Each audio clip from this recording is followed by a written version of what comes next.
What up, y'all? You are listening to another episode of Behind the Baller Podcast.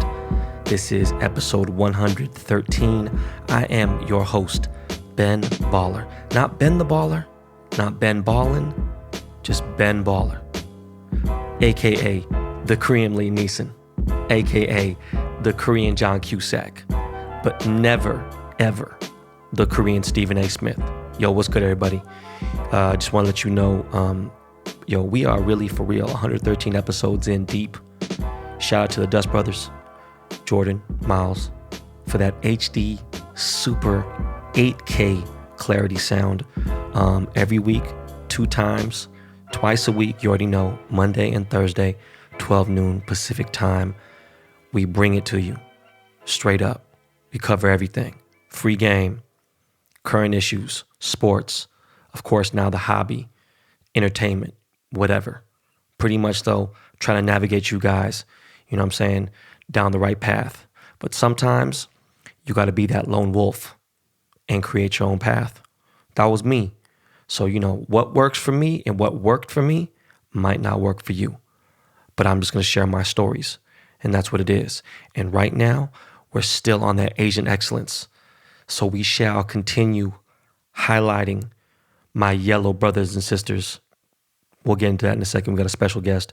And this is the weekend wrap up. Again, we don't really do yes in the weekend wrap up, but this is a must. You feel me? My bro, we got fucking Gary V coming up. I got a bunch of athletes that I didn't want to, interview early on because I was like, I'd rather see you in person. And now it's like, look, I'm not going to discuss COVID this episode. I know the cases are going down, but at the same time, people are out partying like it ain't shit. And I don't know, man. It's a weird fucking thing. It's been a weird year, but I'm not really taking the chances. It is hotter than a motherfucking gangbang. It's hotter than a cookhold. Is that how you pronounce it? Cookhold? Cookhold? When the motherfucking goofy ass dude watches his wife smash someone else. This is hotter than a cookhold in Woodland Hills with gilfs involved. Yes, I said gilfs. All right, what's good? By the way, real quick, man, I got a short PSA. It's something I was thinking about, wrote down some lines. There are too many soft ass goofies in the world. Okay? It's not like some like breaking news, just letting you know. But there's a war going on outside, all right? Soft ass goofies versus the OG real ones, okay? The goofies, they tell the teacher, they tattletale, they tell the police, they call the attorney. That's the first thing they do. They call for help, all right? Real ones, we don't call nobody. We don't wait. We handle shit. We get down right there. We gets down right there at that moment, all right? Every trophy that a real one has ever got in life was earned. Goofies, they got their trophies by simply participating. And that's it. That was my PSA. Yo, how about them Lakers, man? We're going to get into sports first, man. No hobby yet. Just want to talk about sports real quick because I'm still hyped up about this motherfucking Laker win. Look, man, fuck Vogel. Man, this motherfucker's so hard-headed, man. I just don't even get it. I really don't understand, especially running against this very unique, five right here. It's a small setup. These dudes are small, fast, and, they don't really have a fucking big man. PJ Tucker's my guy, but look, man, at this point, I'm not the type of guy, and you can call me a hater, I'm not the type of person to completely just dick suck or highlight any players on an opposing team. When you're a rival, you're a rival. Now, if you out there killing motherfuckers, you out there assassinating people, hey, I'll give you your props.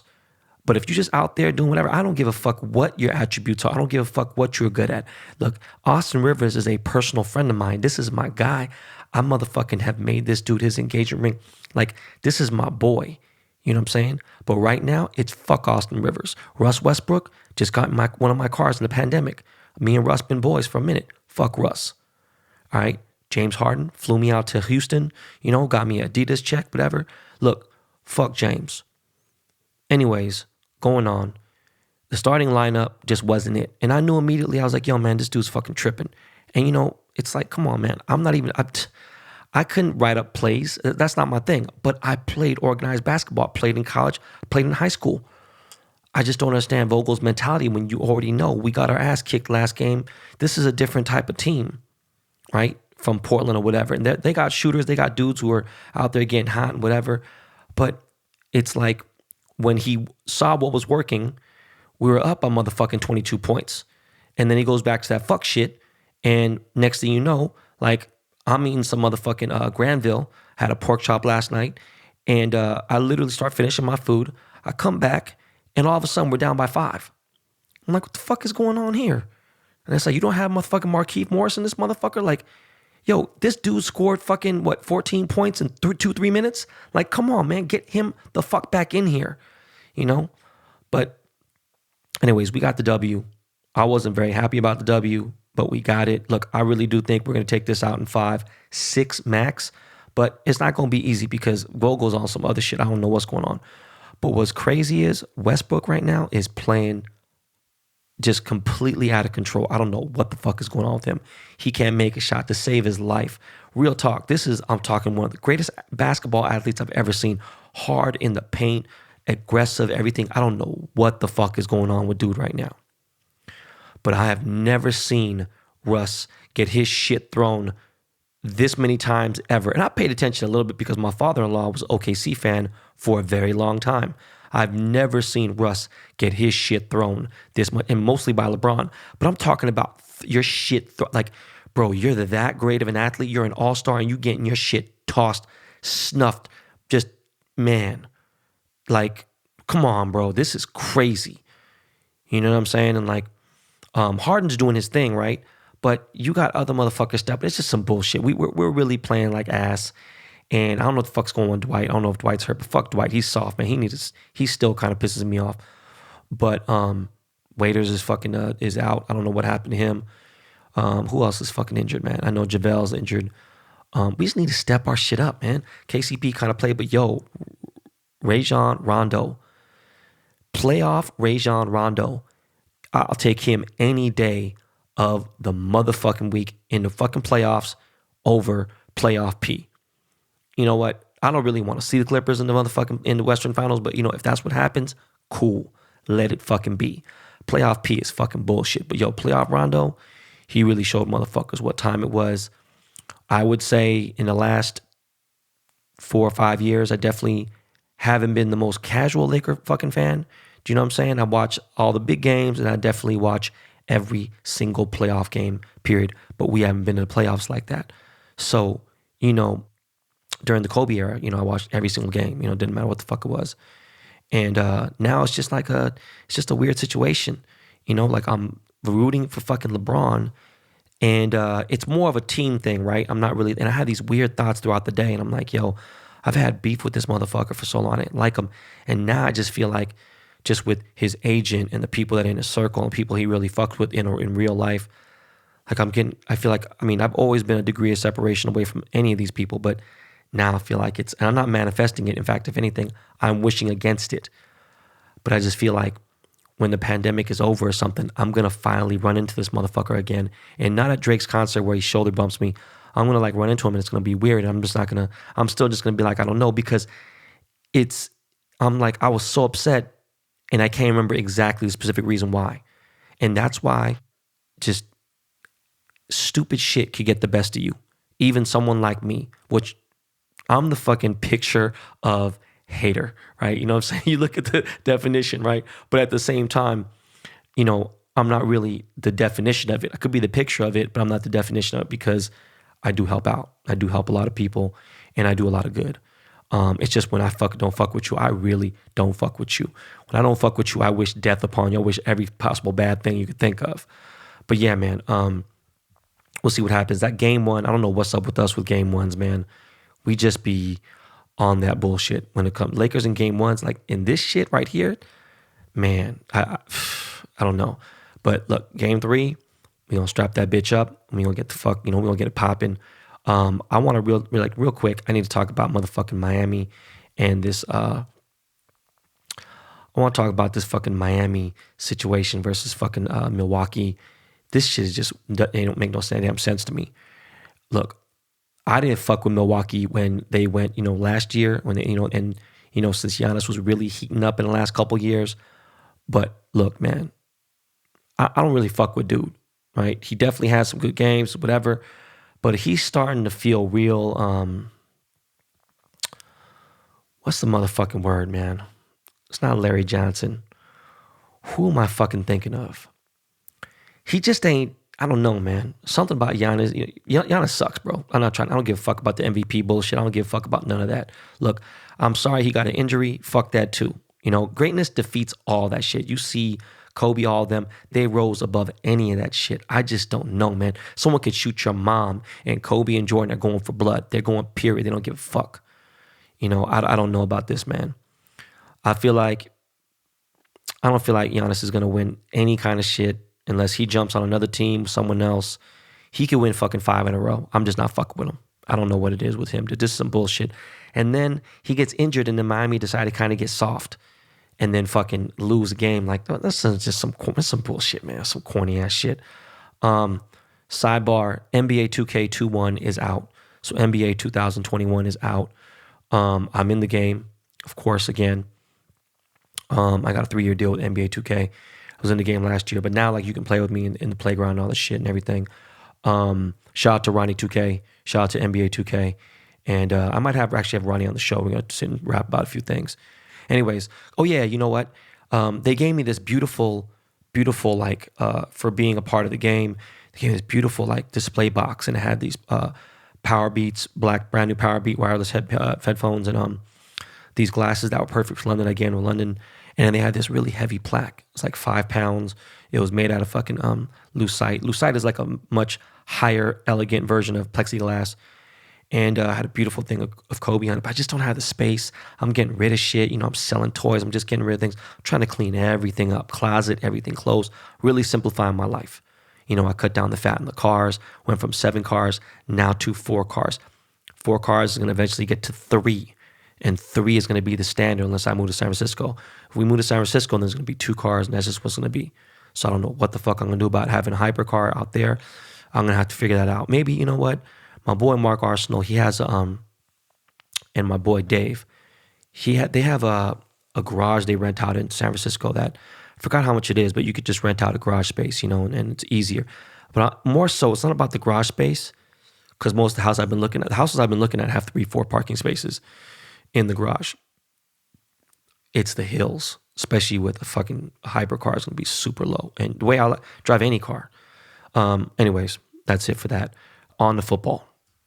I just wanted to say this real quick because, I know rap.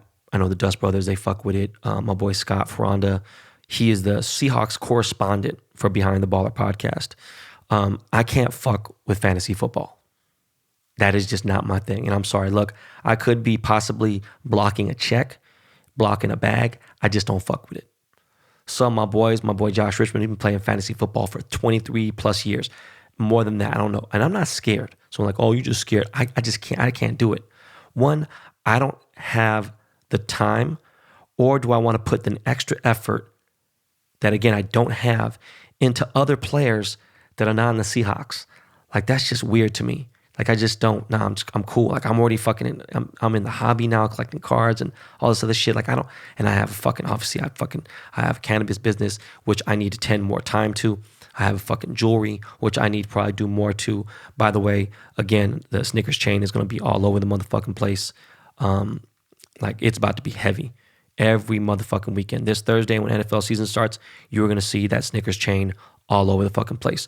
Back to fantasy football. Just can't do it. Cannot do it. That's not for me. You want fantasy football, go Michael Rappaport. He's the dude, right? But I just can't see myself dick riding and worried about other people's on defense, especially like the way, oh, I got this guy, I got quarterback for this, I'm drafting. Fuck that. It just sounds weird to me, and it's not me. I don't want to get into it. It's too late in the game for me. I'm not fucking with it. I'm fucking with the Seahawks when it comes to NFL, and that's it. Speaking of the Seahawks, fuck Jadeveon Clowney. All right? Fuck Clowney. His name is exactly who he is. He's a fucking clown.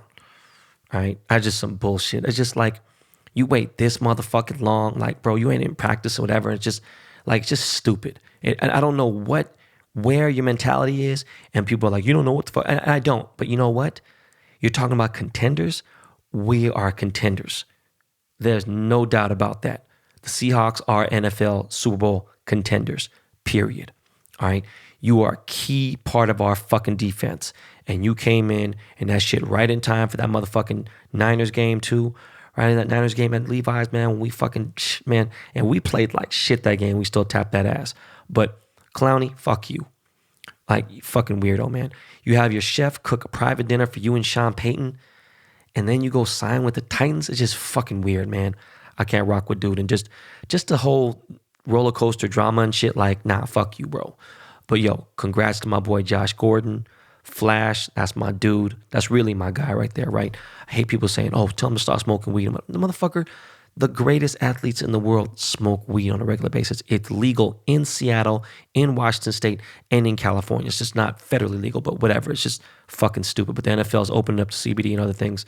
Hopefully that shit doesn't, I don't know, man. I don't even look at it like a bruise or anything.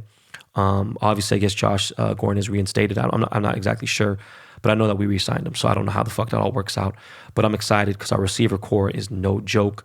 We are about to fuck this shit up. I hope Disley is 100%.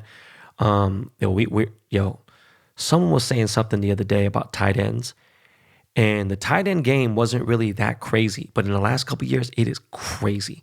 Like tight end is like that's like the position to be on the offense. But again, man, we're still contenders, and I stand by it on the Hawks. I'm excited.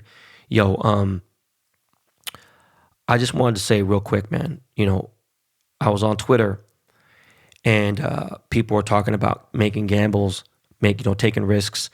And, I quoted the Dalai Lama on Twitter. I said, remember that great love and great achievements involve great risk. Okay. That means you get your motherfucking heart broken, you're going to take some L's and all that shit. All right. And people are like, well, how much do you risk these days and how many mistakes do you make now?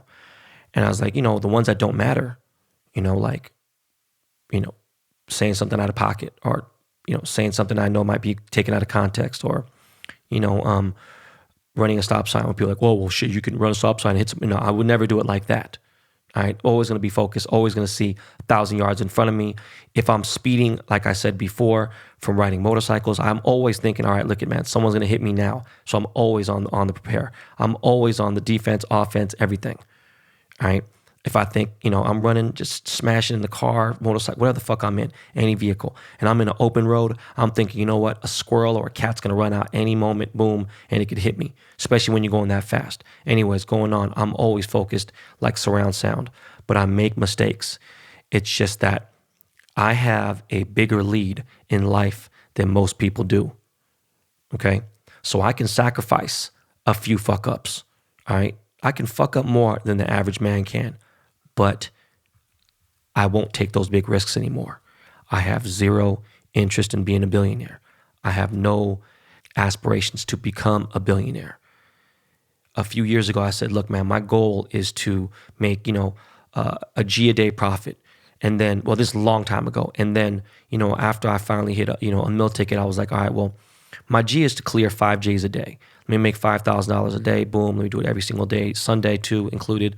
If I make 60 bands on one day, yeah, that gave me a little oxygen there. But on the average, I had to take home 5. And if I didn't make 5, I'd have to try to make it back up.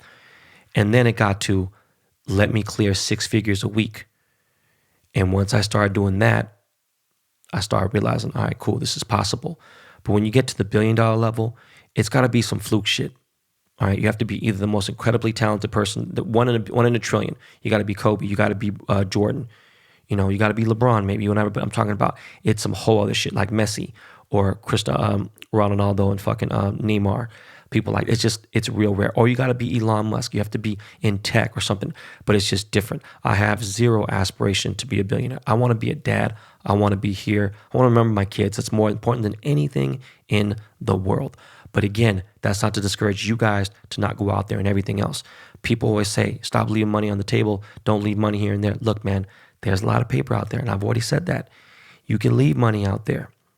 Now, you don't leave money when you don't have the money. That's the situation, okay? You have to be able to always have slack, right? When you have some reserve in the tank, you got to make sure that you're good. If you aren't, then you got to go fucking hard. When you got nothing left in the tank, you got to go past E. That's just how simple and plain. But I just wanted to address that because some people were really liking some of the tweets I had said over the weekend. And right about now, look, man, we got an OC bred, OC meaning Orange County. Some of you motherfuckers are not from here. You could be from Czechoslovakia and from fucking Australia and other shit and everything else. I realize I do have a good listener fan base in California, but a lot of people aren't from here. So a lot of people don't know about OC. A lot of people know about a lot of shit. But we have an OC, Orange County bred, Vietnamese, true entrepreneur coming on the show right now. Goes by the name Chris Leverage. He's really, I admire this dude more and more, and he's really low key. And I wanted him on here because 1, he's Asian. 2, he's really motherfucking doing it. 3, he's about that daddy gang. So yo, Miles, man, cue some of that LL. Yeah, that At-Lakey inspired. And we'll be right back with my boy Chris.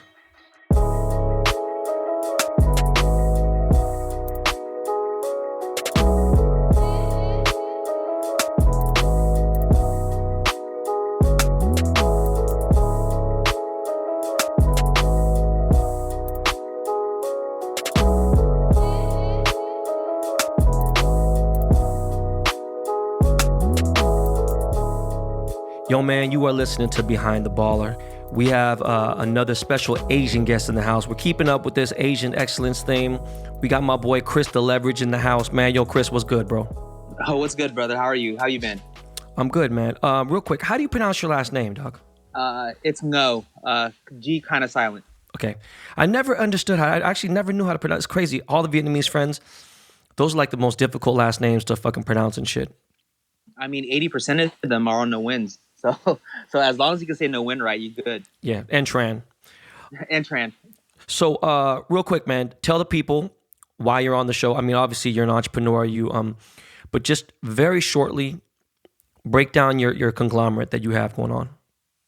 Oh man, I own a pretty much a fashion house. So we pretty much are vertical. So we have wholesale distribution. We actually have 8 portfolio brands that we own: Embellish, Chris, House of Junior, Lifted Anchors, Richie Lee Collection, Die Starts Monday, and Carter Collection, to name a few.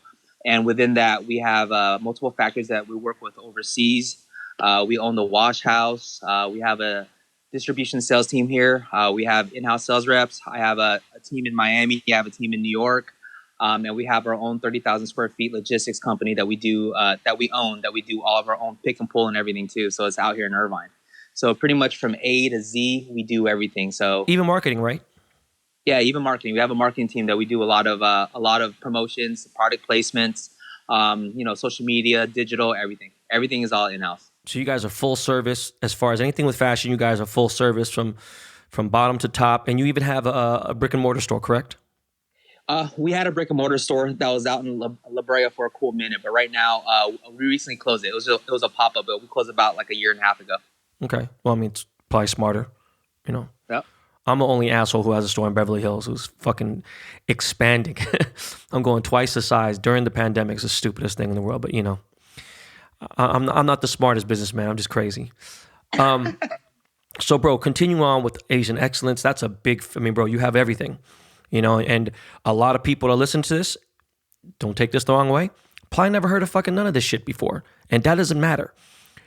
Some of the dopest things I've realized traveling the earth is how fucking small people's minds are, how small USA is, how small, if you only think America, how small you're thinking. Because you go to China and there could be a brand that's doing really well and nobody's fucking heard of it. They don't mean shit. You know, it's like there's a lot of money out there. I tell people all the time, but you got to go out there and put your name on it, you know? True. So with that said, you know, congrats, first of all, because I've seen you move for the last about 5 years now. And I just wanted to ask you, what makes you proudest about being Vietnamese? I'll tell you this right now. Like, I recently was watching this movie like last week. It was called The Snowfall. And what it was is like, you know, the story about the refugee and like how he came over here. And so like every Vietnamese person, no matter who the fuck you are, you have a story of how your family got here. So, you know, obviously my family came over here probably in like 82, but most Vietnamese Americans came over here in 75. And the story's wild. Like literally, we came over here on a fucking boat. You know, obviously people literally packed up and just, got here. So some of the stories that you have from refugee people and a lot of people that don't know is that most of the people died, or a lot of the people have family members that died getting here. And so, like for me and where we come from is with this whole Vietnamese excellence thing is that, if my parents could do that, and how the fuck can I not make it over here? So, for me, I'm always pushing Vietnamese excellence and all that too, just because I know the story and the background about how tough it was for us to get over here. No, for sure. So what's been the biggest struggle so far? I think the biggest struggle that we always kind of face is always capital. You know what I'm saying? Capital is always the biggest thing. Cause like, if I had the money that I had now, I had the idea and the concept, but I didn't have that then, and for me, quite frankly, I've never borrowed a cent from one person to start my business at all. So we currently to this day, we're, the process that we're running, the business that we do, we've never borrowed money from the bank. We've never taken a loan. We've never done anything. Me and my business partner, everything we've done has been flips. So, when we started our business, me and him, we started our company with $700, and $700 was our business license. And for us, we're like, okay, well, how can we do a business and make as much money as possible without putting out money? So we're like, okay, let's start as sales reps. So, me and my business partner, we've been sales reps for a minute, but we started a sales agency. And what we did is we represented other people. And so what we did is, we middleman. At the end of the day, no one ever talks about the middleman. The middleman is the most important person in any transaction, right? It's the damn truth. And so for us, listen, I tweeted that, and then this is like years ago, and this was when Nipsey was still alive, and Nipsey had said a line like "fuck the middleman." I'm like, hey man, I'm gonna tell you real quick though, Nip, you know damn well that there was a middleman between me and you meeting, and there's this and that, and this. Look, man, there's gonna be somebody, and there is the derogatory term middlemanning, but when you really think about the connector, that's a big deal. So go on. I'm sorry, just saying it's important in business, guys. No, for sure. And so for us, we had these relationships with these stores as sales reps. And so what we did was, we were working with brands and selling them, putting them into stores and just taking a cut of the commission. And so that's how we were able to, like I said, stack our paper. So, we were able to stack our paper enough to eventually start our own brand. And so from starting our own brand, that's how we got here. So obviously, me and my business partner, everything in our bank account, we just poured everything out and we started our first brand. And that was Embellish. And then from Embellish to Success, we put in Embellish to Success, we rolled it. We just kept on rolling the money over and over and over to start other brands and, other avenues. You didn't have any private investors, or at least private, like some VCs at all? Anybody coming in? Never. And not till this day. Everything is still independently Even House funded. of JR? Yes, everything is independently funded through us. Oh, shit. Uh-huh. Yeah. So I've been in business for 8 years with the leverage. We started in 2012. Until this day, we are positive on our cash sheet. We don't owe shit to anybody. Damn. Maybe give me a job, dog. I need a job, bro. You need to give me a job. Come on, man. So where'd you learn the game then? Like, I mean, real shit. This is like, you can't learn this in school, bro. Like, really, I mean, you could, but come on, the trial and error shit is so much more. Like where did you learn at most of this? I'll tell you this. I mean, obviously for me, sales has always been like the number one thing. Funny stories as a kid, I was like the only Vietnamese kid, one of the few Vietnamese kids in like a predominantly all Mexican elementary school. And I used to actually sell them a cup of noodles. You know what I'm saying? So we would like the bag of silver noodles actually. So in a box of noodles, 20 bags in a box, and I would sell them for like $1 a pop. The box only costs $5. And so my mom would front me that money, and I would go to school and sell these kids like, yo, here's a noodle, here's a noodle, here's a noodle. And that's all I would do. I would always be used to just buying low and selling high. And then coming from there, I got into high school. And then, high school, we were just doing crazy shit, just like shoplifting shoes, shoplifting fucking like Fossil watches and reselling that shit. Yeah. But you know what I'm saying? You know what's funny is real quick, it's so funny because I had the damn near exact same story. But, you don't think about it like, okay, first of all, like, bro, stealing was stealing was such a big deal, part of like my childhood and stuff. And like, I would never, if like anybody, let's say you or one of your homies had like a watch, just out blatantly and open, or had like, let's say $1 million in cash, like, bro, I don't even care. Like, I'm not thinking about that. You feel me? Like, I'm not even thinking about taking from anyone. But it's so crazy how back then, any kind of a come up, oh shit, We can get this, this, and this. And it's like, for a flip or with whatever it is, it's just crazy how it starts there. And then you realize, all right, dog, like, we ain't doing that shit no more. Some people don't get out of that. They're petty theft all their lives. Yeah, yeah. I mean, when I was younger, I never stole from people. I stole from stores. I mean, even though it's bad, you know what I'm saying? No, I get didn't it. think I'm saying. Yeah. Yeah. And then obviously from there, I had an obsession with sneakers, and I was like a big time sneaker reseller back in the day. And obviously, this is during the ISS forum days. And so for me, it was a Nike Dunk. So like I was in college just reselling Nike Dunks. Like, let's just say like anything with a silver box came out, I would buy multiple pairs of them, and I would just cash out, run it on my credit card, flip it, and then take that money and just pay off my credit card debt, and just use those funds. And that was that. Did you ever talk to Steve from InStyle Shoes or no? Who? Steve. He's the founder of ISS. Did you ever end up? No, I didn't. I didn't talk to Steve from ISS. I mean, do you remember those days, like when I was like doing enormous flips and just selling fucking fucking U-Haul full of trucks of shoes and shit? Just. Well, I know you were big on Nike Talk, and you had the whole Mags crew, and I know that was big, and I used to lurk that, but I was always on the ISS one. Yeah, no, I'm just saying, like, just doing the dunks and shit. So, again, one more time, how many brands do you have currently under the Leverage umbrella? 8 brands. Okay, and House of JR, man, that's how I knew you. That's how I've obviously through your sister-in-law, she had gifted me some stuff, and I was like, whoa, boom. I ended up actually buying the stuff, and it's weird. A lot of people do send me some great things. I'm talking about shit. It could be Amiri. It could even be Gucci. Gucci's gifting me stuff, and Dior and stuff. But really, I buy what I want.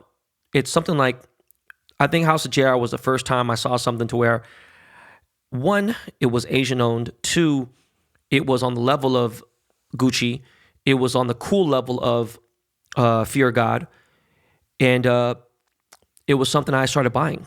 I started buying for my kids, and I don't want to ask you guys for any other favors, whatever. You gave me a couple things here and there, and on top of that, I don't want to bug Anna about it. But, that was what caught my eye with you.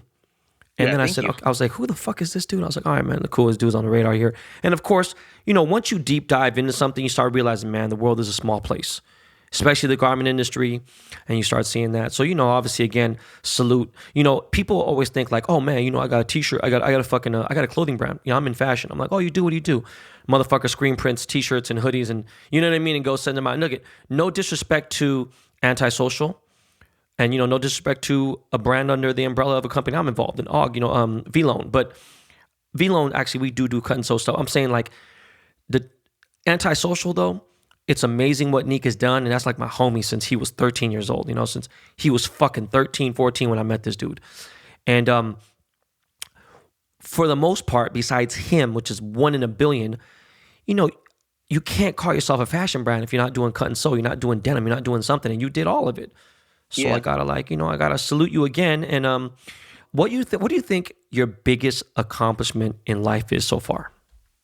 Oh man, I honestly think my biggest accomplishment in life is just my family. Like right now, obviously you and I are both the same. I mean, we're family, man. We have exactly the same amount of kids, born exactly the same amount of time. So like, for me, I was a fucking knucklehead growing up. Obviously, doing stupid shit, getting in trouble. Even before me getting engaged and even having my getting engaged and having my kids, I was doing some stupid ass shit. I mean, obviously for me, having my kids, looking at them and being like, yo, you got to turn your way around. You got to do something. You got to leave a legacy. And so for me, it's always about like the way I work, the way I talk, the way I perceive myself.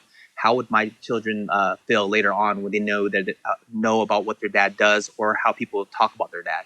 And so for me, it's always about, making sure the shit that I do now is going to carry on for my kids later on. Yeah, but bro, listen, dog. I don't know what you used to do, and I don't know how crazy you were. I don't know you then, but you couldn't have been dog. I was ignorant, bro. Like I should have had HIV like 15 times. You know what I'm saying? Like, I should have been shot 100,000 times. I should have gotten killed. Like, I was just a fool. You name it, from motorcycles to drugs to everything. I was just retarded. But definitely, my kids saved my life, and that's I didn't know it was kind of 50-50. I said, is he going to go the family route? Is he going to go into what he's at with Leverage? But yeah, that's the smart answer, and that's just my personal opinion. But I got a question, man. So, it's good that I didn't know how much, I do know that you're very active and you embrace your Vietnamese culture. I know that. 100%. But how do you feel about other Asians in the game? Like in the past, present, like Crooks, my boy Jonas from LRG, rest in peace. Ruigi, who's killing it now. You know what I mean? Jeff Staple. Like, where do you see them? Or more importantly, do you have any inspirations in the business, in any business, period, that are Asian? Anybody who's Asian? I'll tell you this, man. I idolize Jonas, and if anybody ever asks, "Who do you idolize?" I idolize Jonas. The first time I saw the dude, it was at a trade show, and my man is wearing a fucking no shirt, mink coat, getting escorted in with like 30 guys into a club. And I'm like, what the fuck is that? You know, I'm sitting there in like 2004, 2005, and I'm And just I'm with them. yeah. I'm right You next you to him. were with him. You had that big ass California chain on you at the time, and you know, I'm 22, 23 at the time, and I'm just like, I'm just sitting there for like hours trying to get in this club, and this dude, they just part the fucking, they part like the fucking Red Sea. And I'm like, who the fuck is that? And they're like, that's Jonas. And so I started doing more research on Jonas. And honestly, he's the godfather of streetwear. I mean, at the end of the day, he's partnered, you know, what he's did for the culture and what he's did for the brand and everything too. It's never going to be fucking emulated, period. Ever, ever. I don't think so either. I Yeah. even think, you know, in certain ways, I think he's damn, in certain ways, he's more influential than Pharrell is because it was a different thing. You know, he didn't use a celebrity status. He used it was straight design and you know, and brains. And not to say that Pharrell isn't brilliant. I'm just saying, like, you know, he was just so fly. And I don't say that because he was my best friend of my entire life. I say that because, I mean, this guy was Vietnamese and didn't know anything about Vietnamese people because he was raised by an Italian family and he adopted. But then when he found that out, he's like, all right, man, I need to get into my Asian roots, and boom. And we got into it. I was like, yo, bro, you got to, because guess what? Whether you don't speak it, whether you never, you know, you don't know this here and there, bro, people are looking at you in a certain way. You know what I mean? Like, it Yeah, don't yeah. matter, you know, because there's white people that are born in Japan that don't speak English. They only speak Japanese. They look crazy, whatever. Boom. Look, dog, you're here. Yeah. You know, embrace it. People are going to look at you and call you a gook and whatever the fuck it is. So, you know, take it. But he was like the first person I've ever seen fucking with Balenciaga. He's just always been on some real fly shit. Design from, like, literally from bicycles to furniture to, I mean, he really just had it. So that's dope that that was somebody that you looked to, you know, Yeah. looked up to. Yeah, there's also a few other people too. It's also Dennis at Crooks. He's paved the way too. And obviously he's one of the few guys. And when I came in the industry, he never acted like a cool guy. You know, anytime I had a question or said anything, he was always there, willing to listen, give advice, and he's always still been a big brother to me till this day. So I still look at him like a person that, you know, paved the way. And in terms of me looking at other Asians in the industry, I love seeing Asians win. That's the thing. There's a lot of people that fucking hate it when another Asian man is doing this or that. I don't give a fuck what you're Nah, doing. hell no. You know, the thing is, I tell my friends all the time, dude. I got friends that do illegal stuff. I got friends that do legal stuff. I don't give a fuck what you do.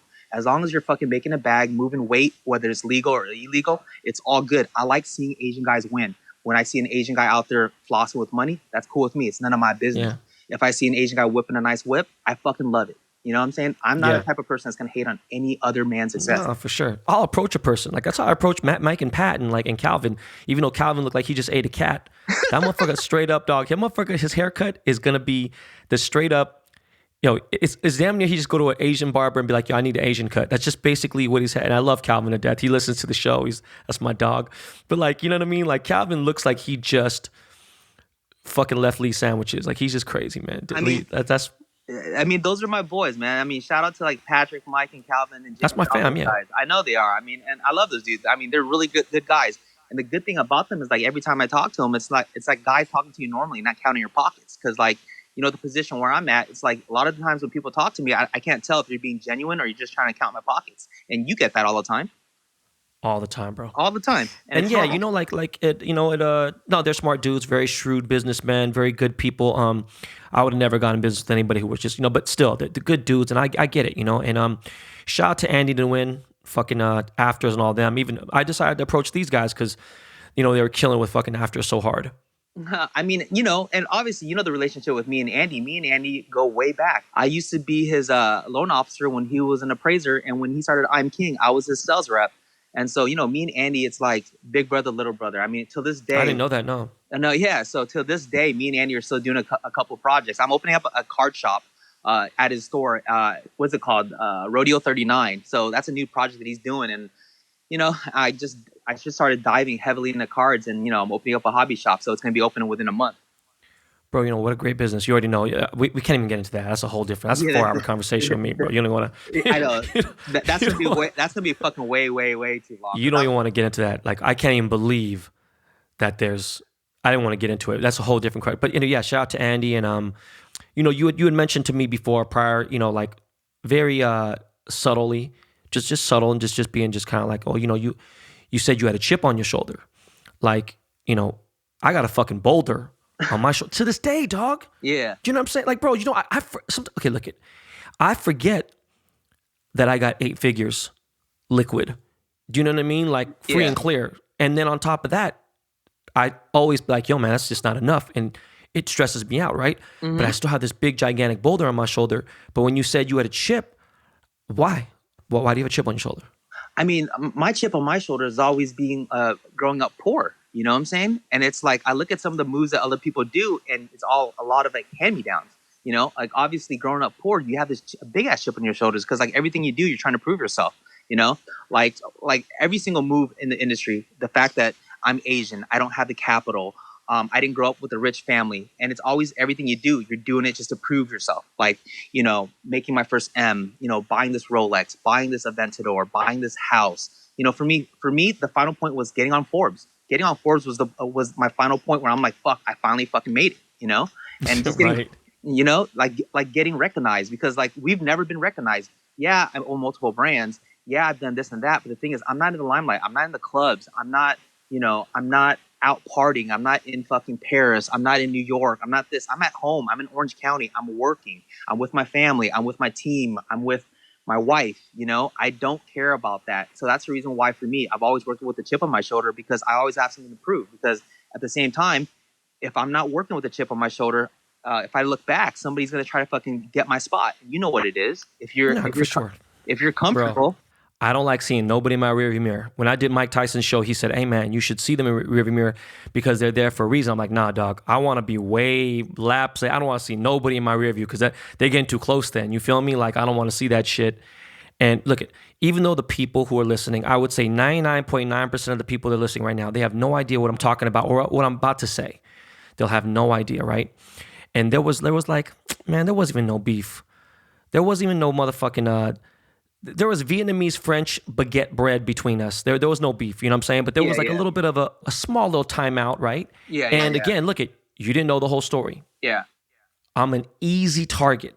Just understand that. 1, I'm not a nice person. 2, I love when, you know what I'm saying, when people are frowning, that makes me smile. Like, because I had it so hard, and I tell people all the time, if they made it easy for me, I would have made it easy for you, but it's not like that. So, I had to go through shit, so you're going to go through shit. So, like, I'm an easy target. So, with that said, you not knowing much except whatever folklore is out there or any kind of rumors or any kind of anything, we had, as much as we had a cool relationship. Now, there's whatever hearsay, there's weird business going on here and there. I want you to tell the people, all right? When you figured out that I really wasn't the culprit, and like, you know what I'm saying? Like, I showed you a receipt to, a current receipt, like within days, like 5-6 days of seeing you, of me buying something. Like, why would the fuck? I wouldn't support your brand if I didn't fuck with you. You feel me? Yeah. I mean, so tell, like honestly, the situation, and obviously the story you're talking about is the whole situation when you had Superism and everything, and I had House of Junior. When you kind of started it too, people were saying this and that, and it was a situation where obviously your partners, I'm not going to say what names it was, saying that. That's what I'm saying. Don't. Yeah. We won't say any names. I want to throw it under the bus, but they were saying that you had come into a factory, stole our bodies, and told the factories to say, hey, you can no longer do House of Junior because we're going to start a kids brand. And then obviously at a trade show, I went to your booth, I looked at your stuff, I put it right next to mine, and then I figured out that you guys took our bodies. And then, obviously your partners, they said the same thing. They were just like, yo, it was Ben's idea. And so, it was Ben's idea. And obviously for me, that was that. I was like, what the fuck? I barely even know Ben that well. And this is when me and you were just like more or less acquaintances. You know what I'm saying? Acquaintances, straight up. Yeah. And so at that time, that's when I approached you, and I was like, yo, what's good? What the fuck is going on? And then that's obviously, when you blasted out the message and you're like, what the fuck? I know your sister, And then it was mad weird. But then, eventually when we sat down, talked like men, we figured out what it was. You got thrown under the bus. And then that's what it was. You got thrown under the bus. But what I'm saying is, a lot of times some people are like, yo, man, you're too big for this. Why you reply back to people here and there? Now, look at Doug. I admit sometimes I do reply to people that don't need a reply, but you have to make that decision and say, hey, you know what? this guy deserves some discussion. There needs to be conversation. Grown men need to have a conversation. I need to show this dude. You had a lot of emotion in you. I was like, yo, bro, I'm going to end up punching Cena and he's not going to deserve it. Because he's just having your back for whatever reason. And it's like, bro, there could be words, taken out of context and you don't know what the energy is. I say that all the time. I could text you, be like, hey, Chris, fuck you. And you'd be like, what the fuck did I do? Why did I was, what, bro? I forgot I even text you. Bro, I was just joking, like, fuck you. I say fuck you, like, good morning to people. You feel me? Like, you would never know. How could you tell from a text? It's impossible to get the emotion out of there. So when we had the conversation, I just want you to understand that, like, I want these people to understand that how easy it could have been for two Asian entrepreneurs to go battle each other over some stupid shit. Yeah. I mean, at the end of the day, obviously, we squared it up. Obviously, my team had some issues with your team. And then, it trickled and shit like that. But, at the end of the day, me and you are good. That's all that fucking matters. You know what I'm saying? No, for sure. I'm saying, all I'm saying is I didn't trip like that. Yeah. But when I saw how emotional you got over it, I was like, hold on, bro. Let me show you something real quick, dog. Yeah. Look at this. This is all I can show you. These are receipts I can show you. I'm not a Photoshop type of dude. I'm not a Facetune type motherfucker. I never post Sudoku cars. Look, there's dudes who love cars. They post their homies' cars. No, that's never me, bro. Do you want to know why? Because I'm already getting scrutiny over shit. I'm one of those rare guys that only post things that I own. Yeah. I don't post things that I rent. Airbnb is a little different, but I'm talking about, what I'm saying? I'm not trying to, I'm serious though. I'm not trying to make anybody think that I'm perpetrating a fraud. Never in life. But I just wanted to just say that out there because people should know that there's some more history. I think that brought us maybe a little better together. And I said, you know what? I even told Mike, I say, bro, maybe, there might be something weird. But I said, you know what though? I'd rather let it chill and then boom. And then you realize, like, hey man, how much of a dick can Ben really be? Well, you get to know me and, and you realize, I get why Ben is why he is. And that's why I asked about the chip on the shoulder thing. And I have one all the time, so I get it.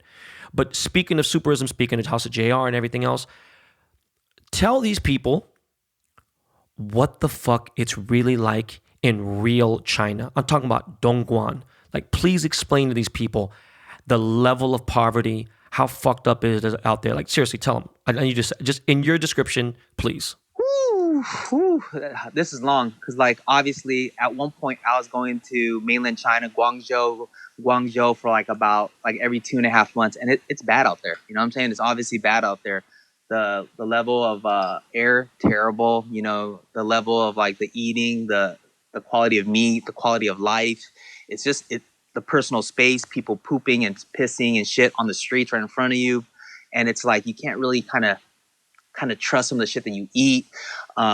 It's mad sad. It gotten better since 2012, the weather and all the other shit too, with the pollution and everything. But overall, I mean, mainland China is probably one of the worst places you can possibly live at and even visit. I mean, if you're not doing anything in terms of garments or textile or electronics, I wouldn't go out there for no reason at all. It's not a place for you to go on vacation. That's for sure. Just go to Hong Kong. You know what the saddest part of Dongguan was? What? Seeing 3,000 kids in the middle of the street. Just anyone could get hit any moment. 80-year-old lady carrying 3 kids on a scooter. And like the most unsafe possible environment for a child. And they're just out running in the streets like, yo, what the fuck? I mean, I've seen some shit out there, I've seen some shit out there. I mean, I've seen people driving around in motorcycles with a pig on their back. I've seen animals. I saw the kids running. I saw chickens and dogs, and these people are running. I'm like, yo, and they're not paying it no mind. It's just as if, I pay a fly a mind. If there's fly, I'm outside of the patio, get that fly the fuck out of here. They weren't even tripping that this motherfucker had a chicken, a fucking dog that had 3 legs, and it's just crazy out there, bro. Yeah, man. But do me a favor, man. Do you remember the fabric market, the infamous fabric market in Guangzhou? Yeah, the fabric market with the textiles and everything. Yeah. Yeah, bro. Is there any fucking place in America that could even come close to that place, dude? Zero. That's the reason why it's zero. That's the reason why people do stuff overseas in China, because the fabrics that we have out here is next to nothing compared to the shit out there. Literally, it's like a Costco times 30. Oh, come on, bro. It's like South Coast Plaza, 7 levels high of Costco. I sat there and I was dumbfounded. I FaceTimed my sister. My sister's big in fashion fan. I'm talking different way. No, I'm like a punk. I'm a scrub. she's like really dealing with the highest of the highest end, you know? Yeah. And it comes across some people's, think about the top fashion people. You think of Kim Jones. I'm talking about all the big people, not anybody newer. I'm talking about even before, because Kim Jones was an intern, under Marc Jacobs and this and that. And these people were asking my sister, like, yo, where the fuck is that? And they're real designers at LV and Saint Laurent. They're like, oh, we know where that is. Yeah. And I was like, damn, this place is, yeah, of course, because like legendary, dude. Yeah, but of course they do. I'm talking about everything from silk, fleece, denim, suede, like faux, crop. Everything is there. Every fucking and on thing top of is there. and even that, you can get some bao. You can get fucking little pork baos and shit. You get like a fucking skewers and shit, right? Just sitting on street food. Right on the side. Right on the side. And then get a stomach egg after. With the chicken feet. And and then no bathroom. You gotta take a shit in like a piss stall. Like it's just, oh my god. It's no, the worst not even ever. a piss stall, bro. You're talking about a fucking hole in the hole in the ground. Yeah, hole in the ground. It was just terrible. And I'm like, oh my god. I'm like, I'd rather just hold it. So totally on a different subject now, but the same. Obviously, still going to stay on the Asian non-excellence. Do you think that xenophobia amongst Asians has gotten much worse during the pandemic? I mean, of course, because obviously at the same time they blame China for the whole thing. And the thing is you don't understand. Growing up in Santa Ana, I'm Vietnamese, so every Vietnamese or every Asian person is called Chino. It's Chinese. Yeah, it's Chinese. And so it got to the point where we were all lumped in. It was almost like 9/11, where even if you're Pakistani, Israeli, or whatever, you're Middle Eastern.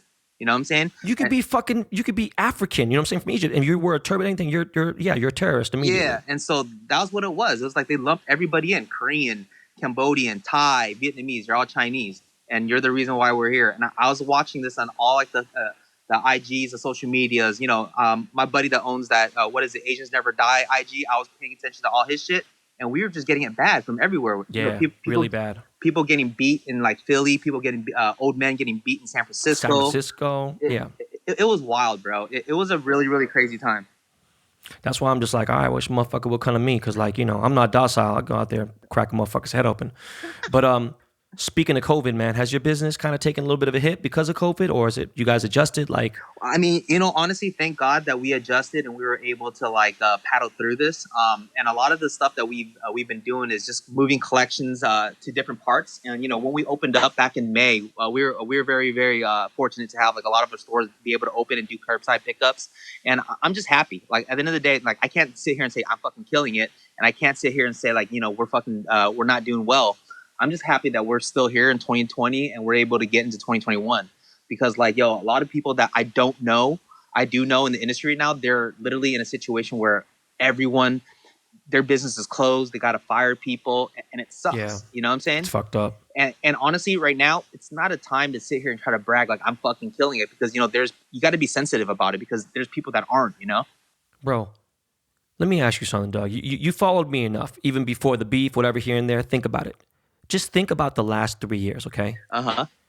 Do you notice, unless it's like a paid endorsement for the NFL or something, or Major League Baseball, it's my family. You see me posting anything that's not work? I'm being honest with you. Mm-hmm. Just my family. Bro, do you see me post my new car? My last 4 cars? No. You know what I mean? Like, because it's super insensitive, and I get it, dude. People are doing bad. Yeah. My story, it disappears after 24 hours. Sometimes I don't even let it go to 24. Mostly it's close friends. Yeah. I really don't show it like that. Like, and I'm really being kind of selective, bro, because I understand, dog. Some people really don't get it. They're like, yo, yeah, I may be a dick. At the same time, I'm not a cocksucker. Like I'm a scumbag. I'm not a piece of shit. It's two different things. You have to get the fine line between those two, and like that's good that you feel that way. No, Chris, you're a real decent dude, man, for real. Do you invest in anything outside your business? Do you fuck with stocks? Do you fuck with anything else? Gold, anything? Bitcoin? Honestly, for me, like I collect all sorts of stupid shit. Obviously, the whole playing cards, right? And for me, anything financial wise, like my wife's the brains of the fucking operations between us. And so, whatever she wants to do. I didn't know that. Yeah. Obviously, I'm I'm pretty much the artist. So I just do the work, give her the money, and she figures out what the fuck we want to do. Well, whether we're investing in property, whether we're doing it in stocks or whatever it is. The only thing that she allows me to do, buy a couple whips, buy a couple watches, fuck around and just hang out with my buddies. That's about it. That's like the extent of me investing. I have a handful of businesses that I'm a silent owner in. I won't talk about those, but like, it's all good. Overall for me, the only thing that I ever try to focus on is clothing and fashion, because I know that like the back of my hand. And I know guys that start fucking around and doing other shit.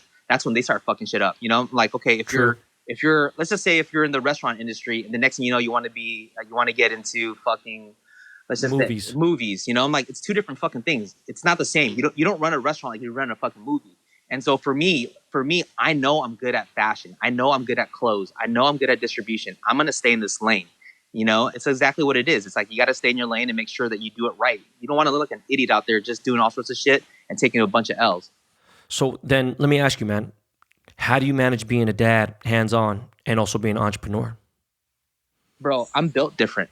Like, I'm really, really built different.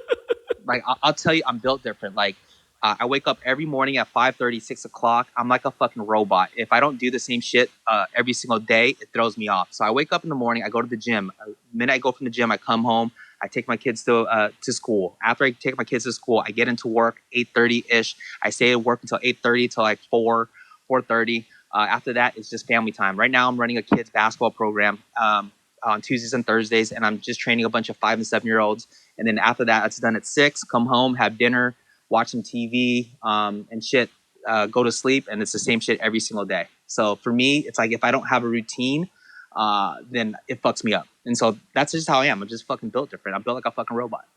Do you smoke or drink at all? I drink. I drink on the weekends, but you know, Okay. like No, I'm just curious. yeah. I have my thing. I have my rules too. From Monday to Friday, I don't do any of that shit because I need to stay focused because I have other people that depend on me, from my kids, my family, employees. Like I don't like. I rarely ever miss a day of fucking work.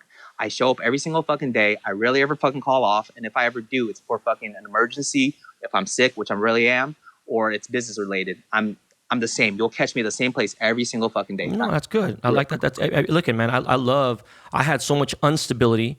Do you know what I mean? In my life, and I was so unstable with my grow up. It's just I moved around. I got kicked out of so many schools. If anything, I just like kicking it now. Yeah. How old are you now, Chris? 38. Okay, so let me ask you a question. Where do you see yourself? Like, where would you ideally want to see yourself when you turn 45? 45. Honestly, at 45, like what the structure that I'm building right now, I want to be able to hand it over and just oversee what we're doing. You know, right now, I really enjoy what we're doing, which is like creating all these brands and helping out these young designers. Obviously, I just launched a couple new ones. Diet Starts Monday, What's Up Davin, Club Paradise with Louie and Louie and Matt. And then I recently just started working with the guys, Richie Lee collection with Richie and Tan. And so we're just trying to groom them, just to make sure that the whole look is right, making sure the distribution's right, product's right, making sure the quality is right, and making sure A to Z is all good. And so, you know, I run the business like the way a record producer does it, you know, just like, this is the house, we have everything, and you guys are the artists, and we give you the platform. No, it's fucking amazing, bro. It's amazing. You know, my last question for you, bro, is fucking funny, man. Yo, are you fucking really related to that fucking 123 Vietnamese dude? Seriously? Like he's him. Yo, so him and my mom are from the same fucking village back in Vietnam. So no, I'm not related to him, bro. I'm fucking not related to him. But the funny thing was, he started following me because I was Vietnamese, and then one of my boy is actually friends with his whole YouTube team in Vietnam, and I was like, yo, Danny, you got to give me a fucking shout out, bro. And then when he found out that I was actually Vietnamese, he did it for free. My guy is charging $1,500 a shout out right now. That shit is so fucking, like, because it went so viral that even like my daughter's godfather, he's cool, but like, and he knows things, but then there's so much he doesn't know. But like when it went that viral and it hit a Lebanese dude in Washington, D.C., and he sends this 1, 2, 3, 4, 5, 6, 7, 8, 9, 10, 11. I was like, oh God, I can't believe you know this dude. Actually, yo, man, you know he charted, right? No, I didn't. He charted on he charted on iTunes. The song's called 41. Fuck. My man charted on fucking iTunes, bro. Yo, the first person to blow him up was Lil Duval, my boy Lil Duval, the comedian. He was the first person to blow him up. Like, he just blew up out. But anyways, man, yo, look at every single guest who comes on here. You listen to the show enough. The actual final question of every interview is there anything you want to ask me? Yeah. Where the fuck do you see yourself in 5 years?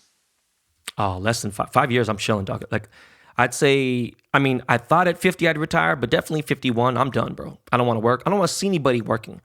I don't want to see, man. I don't want to see nothing. I just want to, bro, I busted my ass for so many years, so long. I don't want to call any shots. I don't want to tell nobody nothing. I want to live off of mutual funds, real estate, my gold, any kind of even just liquid shit. I'm not trying to make any more money. I don't want to invest in any businesses. I don't want to have conversations anymore. I might just write on a piece of paper, or I'm only talking to Siri from now on. If you're in my direct family, I'm talking to Siri, and Siri's going to fucking talk to you. Like, I'm not, in fact, I might not walk anymore, I might just have somebody piggyback ride me. I don't want to touch the floor anymore. I don't want to do nothing anymore. I don't want to slap anybody.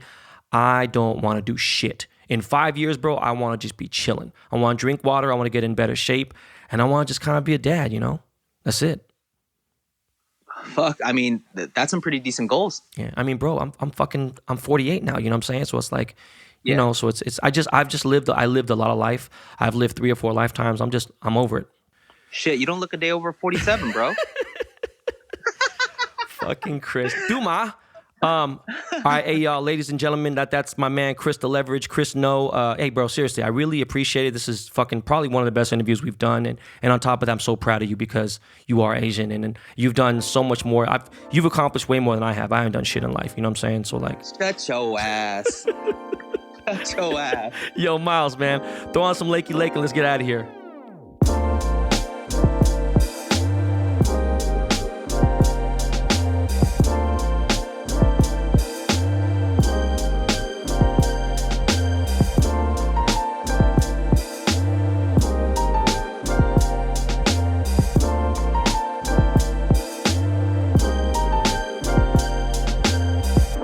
Yo, what up, y'all? So we're back, and yo, big shout out to my boy Chris again. Hope you guys liked that interview.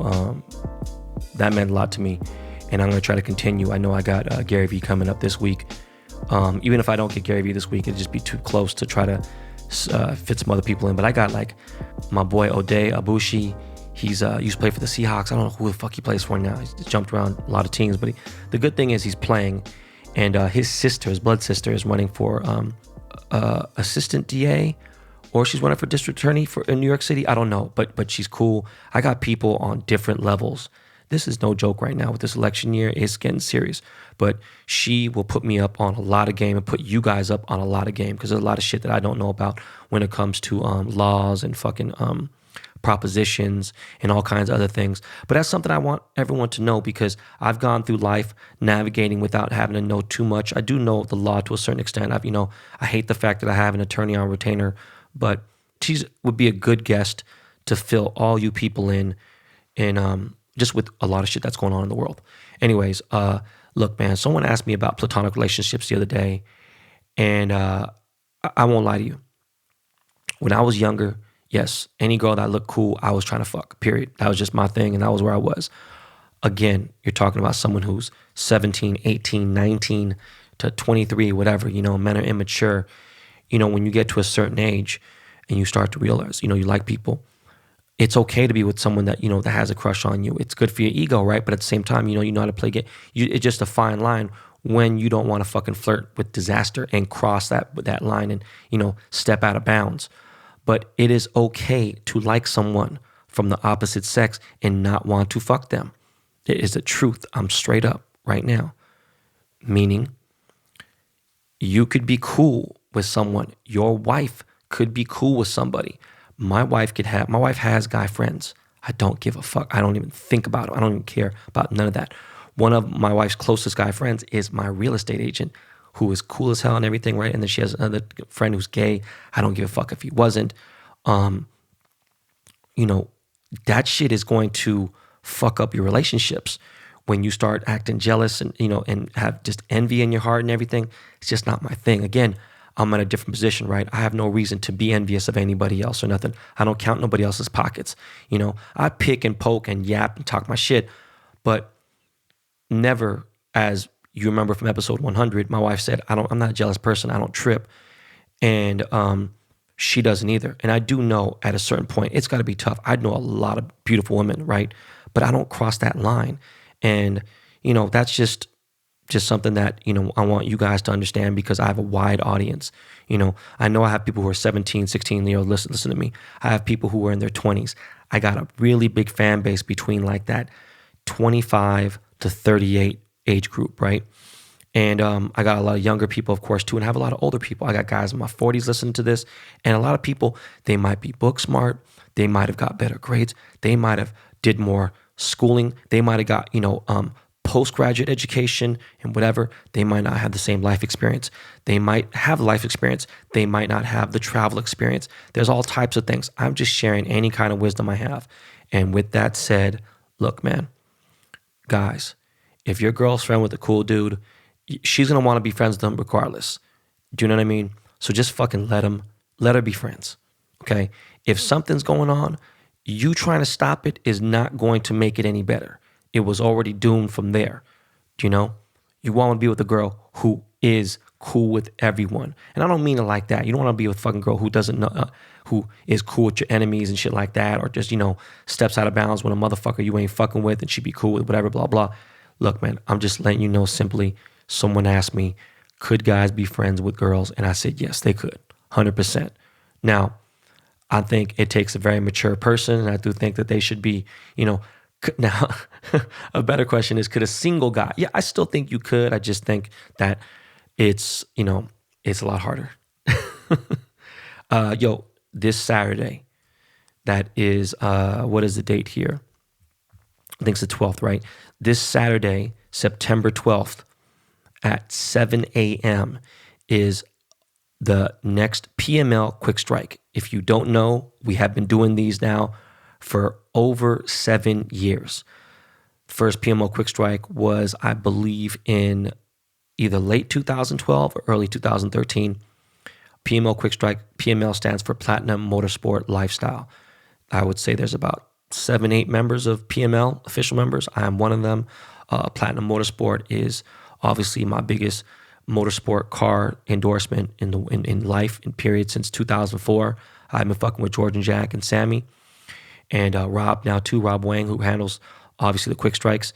And Quick Strike is when we all meet up, exotic cars. Now the thing is, at the meets, there will be Vipers, Mustangs, Chargers, Challengers, Demons, Hellcats, some Rolls Royces, but a lot of BMW M3, M5s, M4s. There's going to be a lot of C63s, C-classes, E-class, E63s, AMGs, but there's also going to be a lot of exotics. There's McLarens, Lamborghinis, Ferraris, and all that such and such. Some people bring out Bugattis. A lot of crazy things pull out. But because of what's been going on, obviously, this is going to be a big Quick Strike because we just want to go have fun. We're going to meet up at 7, at 8 a.m. We take off. We're going to head to Orange County. We're going to head to Newport Beach. And we're meeting up at Platinum Collision Center on Sunset Boulevard. That's right between La Brea and Fairfax. So if you are game, come through. I'm having a pre-meet up for the little convoy with some of my homies. I already filled up all the spaces. So I got my boy Getting Tiny's going to come through. I'm obviously bringing out the K-Town Destroyer 8, which is the Black Mamba, a.k.a. McLaren Senna. And we're going to have a good motherfucking time. I need everyone to be safe. Please make sure if you're coming, you can wear a mask. It is free. Anyone can come to the Quick Strike and, just hang out. Parking's going to be a motherfucker. There will be police everywhere and whatever, but just make sure you wear a mask. That's all I need to make sure you guys do. All right, so let's get into the hobby real quick. Shout out to Angel Navarro. I don't know what city Angel Navarro is in, but he did win the number 2 chain, the Derek Jeter chain. I don't know how many Derek Jeter cards he bought. I don't know what the fuck he got. But he posted on his Facebook that he was really excited that he won. And yo, bro, you won a chain. So that's fucking awesome. Shout out to all the winners who bought my my Ted Williams card, which had a print run of 7,169, I believe. I gave out 26 prizes. I gave out 2 Blake Jameson, Mike Trout dual autographs, his autograph, my autograph. And those were worth $3,000 each. They sold out last week on my site. And we gave out 2 of those. And we gave out 1 box of Topps. Ben Ball did the chain. Ben Ball did the card, Chrome. And when I say 1 box, we gave out, opened it up and cracked it open. There's 24 packs in a box. By the way, my Topps Chrome is still out of fucking control. It's due to ship at the end of this week. And again, listen, there was only thousands of boxes made. Nothing's even this rare. Top sapphire chrome isn't this rare. So people have been trying to like pick my brain. I'm like, yo, look, it's between 6,500 and 8,500. I can't really say too much. I don't think Topps even wants me to say that much, but just know it is the rarest chrome set that's ever come out. That's why it's still going for $700-800, and it's going to be going for more because people are going to crack open boxes and rip fucking dope ass superfractors and one-on-ones and everything. But I want you guys to know that early this week, the people who won, we emailed everybody. 24 people will have packs of cards before anybody gets a box, before the Montgomery winners, Montgomery Club, anyone, even before me. But I get my boxes really soon too, and I can't wait to crack open some more shit. Maybe I'll throw some more YouTube videos up. I don't know exactly. But look it, man. My Mattingly has shipped. Some people already have it. I expect to get my Don Mattingly this week. That means that Project 2020 Topps is fucking shipping fast as fuck. Okay? Because I already got my Mariano Rivera, and the crazy thing with Rivera is we haven't even done the fucking autos yet. I'm going to do the autos this week. I don't know for sure if I'm going to sell the autos this Friday. I might want to give it a little bit of time to marinate because we're just catching up. Now it's catching up really fast, right? And the Mattingly ship. So pretty much I know the Maguire is going to ship like in a week or two, and then Tony Gwynn, and then we're going to be caught up. I really think in about 1 month or less, we're going to be fully caught up with 2020. So as soon as you order, we're ordering in real time. And we're going to get these autographs and everything going. But yeah, the Derek Jeter autographs, they sold out really fast. Appreciate everybody who did it. I just want you guys to know right now, we're getting weird messages on Shopify when something is high fraud and everything else. And then I get people saying, oh, my son used my card and blah, blah, and can't afford this. Look, understand this. And this is just for obviously the people who are my podcast listeners. There is a notice on the bottom of the front page of bbdtc.com, and it says, no refunds, no cancellations. All right, guys.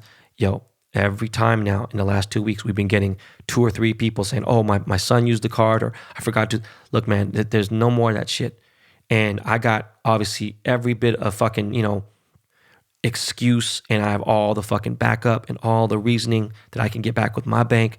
Look, don't go on no motherfucking grown man ass site and buy something and then be like, yo, I can't buy it. They're going to sell regardless. That's happened 3 or 4 times, and immediately they sell out again right after that when I put them back up. But the issue is I'm paying taxes on each card and fees. So on some of these cards, I might be paying like, $100 or whatever the fuck it may be. It's a little bit of a bitch. So I'm just letting you guys know there's no more cancellations. There's no refunds. Stop with the fucking excuses. Everyone has a fucking excuse. I don't want to hear it. But the Mattinglys will ship soon. I'm going to catch up with the autographs as well. Tony Gwynn, if you bought my Tony Gwynn card and you didn't buy it off eBay, you bought it from Topps, I want you to send a screenshot of your purchase from your email, because when you buy any Topps cards, you get an email. Send your Tony Gwynn purchase, proof of purchase, screenshot to benballdidthecard@gmail.com. We're going to give away a Cuban link this week for the Tony Gwynn card. And I'm going to be doing a giveaway for every single card I do. My next card coming up in a week or so is Bob Gibson. And, I'll be dropping a card every 2 weeks until December hits, and then my last card's there. And then we got a couple of surprises coming up for Topps Project 2020, which I can't talk about, but officially with Topps. But yeah, so we're giving away that Cuban. And then just so you know, for my final card, the 20th card will be Ken Griffey Jr., aka The Kid. I am giving out a fully iced out, sick ass Seattle Mariners S logo. Is fucking dope as fuck. I would love it to go to a real Seattle fan that lives in Seattle, but we'll see how it plays out. And I just want you to know, the Derek Jeter chain was totally random, just like the gold 101 cards. But you know what? It takes so long for these people to get it. That's why I'm handling the giveaways now, and I want to give them away kind of in real time, so people don't have to wait, more than a week or 2 at max for them to get the prize. And I want to encourage people to go out there and buy the cards and stuff, and it helps the economy of the hobby. All right. So speaking of economies, when I think about the pandemic, and I think about the fact that I have done very well in the pandemic through not hoarding, not being greedy, still giving out a lot, and being able to spread it out through cannabis, through jewelry, through the hobby, and through other stuff. I haven't at all raped the budget at all. I haven't gone out there and tried to fucking take every single goddamn fucking whatever in everything I do. If there's one sanitizer left, I'm going to grab it, But if there's 75 left and I grab 75, come on, man, you're a real piece of shit. Anyways, going on. I use these facial wipes, right? Just to cleanse your face, and it's a lot easier. Usually I do it at nighttime. I wash my face in the morning. During the day, I might take a shower here and there. And I used to take a shower at nighttime before I go to bed, so I just kind of get up and be crisp, wash my face, brush my teeth, boom. But at nighttime, I use these Sephora wipes. They have these exfoliating wipes. And look, for someone that's almost 48, I'm sorry, man, my skin is pretty good.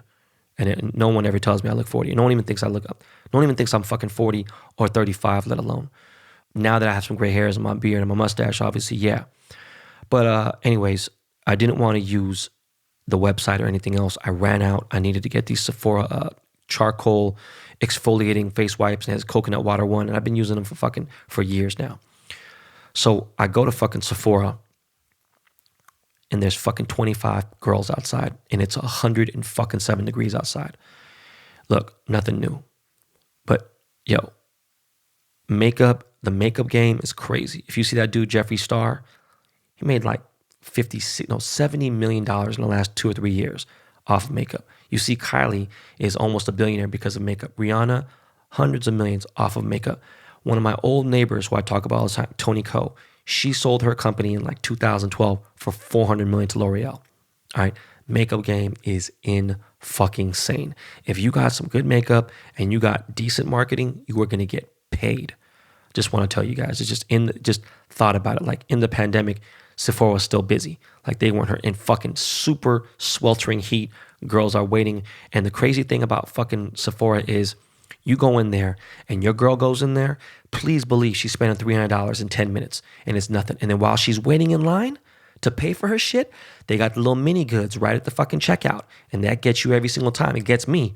I got the fucking mini goddamn travel wipes now. And I go in there, my wife's like, oh, what are you doing? I'm like, well, I'm a Pinkberry. She's like, what's that sound? I was like, well, babe, I'm inside Sephora. She's getting some wipes. She's like, oh, can you get me something? And she text messaged me some shit for some foundation. Next thing I know, it's fucking $70. And I get 2 fucking Chanel lipsticks, fucking another $100. It's like, fuck. So anyways, you think the sneaker game is crazy. The makeup game is a whole different level. So if you can get into that game, shit, I highly suggest it. When I was fucking with Mag Park real heavy, Mag Park's flagship store is right on Magnolia in Burbank.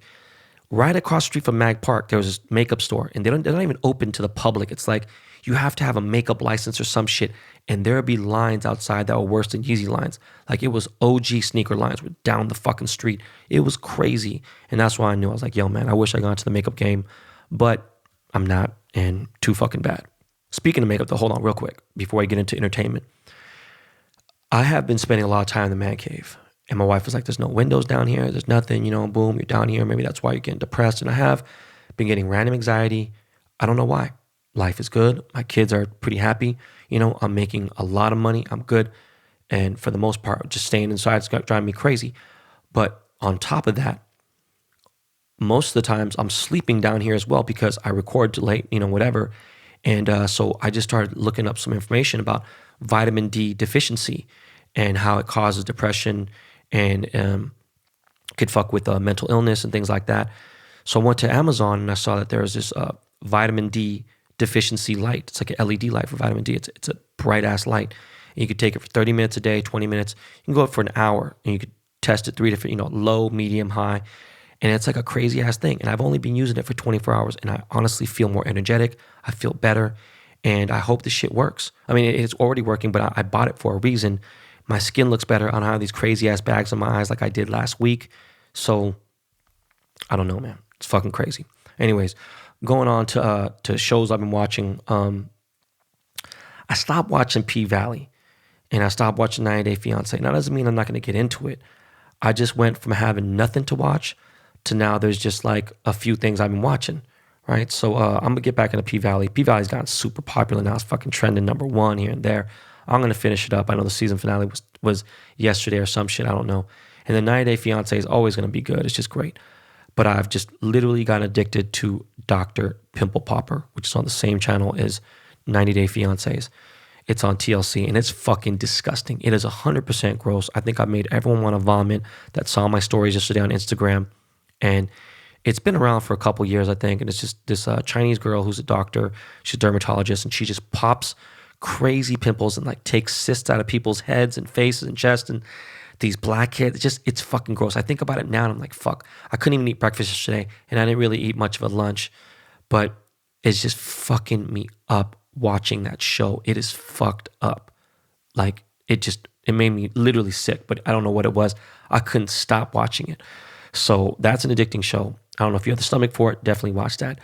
But I told you guys, watch this new Kiefer Sutherland show, which has been around for 2 years, but I think the newest season's out. It's called Designated Survivor.